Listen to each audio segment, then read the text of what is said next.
চিরদিনই তুমি যে আমার, যুগে যুগে আমি তোমারই। এই যে কি ভেবেছো কি তুমি উড়ে এসে এখানে জুড়ে বসার তাল করছো?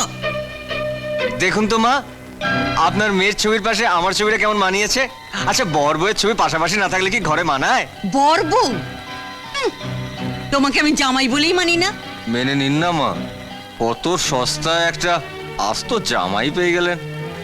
এই বাজারে এত সস্তা একটা ধূপকাঠিও পাবেন না।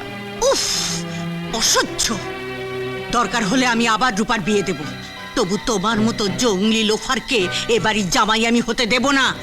তার জন্য যা করার আমি করছি। এসো এসো আমার সঙ্গে, এসো।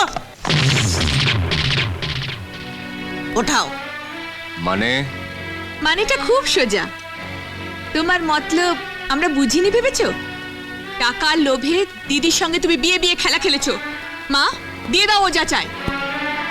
বলো, কত টাকা চাই তোমার? 10,000, 20,000, 30,000, 40,000, 50,000, 1 লাখ? আপনার মেয়ের সিঁদুরের দাম টাকা দিয়ে ওজন করছেন? আপনি মা না ফেরিওয়ালা? Shut up!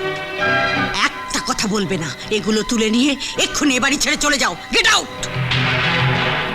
তাহলে আপনিও একটা কথা শুনে রাখুন, টাকার জোর আপনার যতই হোক, কোন স্ত্রীকে তার স্বামীর থেকে আলাদা করার জোর আপনার নেই, আর হবেও না।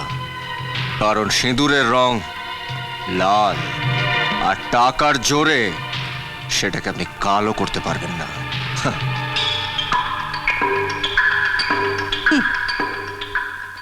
আমি কি পারি তা তুমি জানো না লোফার।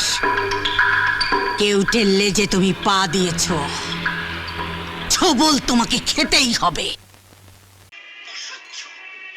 দরকার হলে আমি আবার রূপার বিয়ে দেব, তবু তোমার মতো জঙ্গলি লোফারকে এ বাড়ির জামাই আমি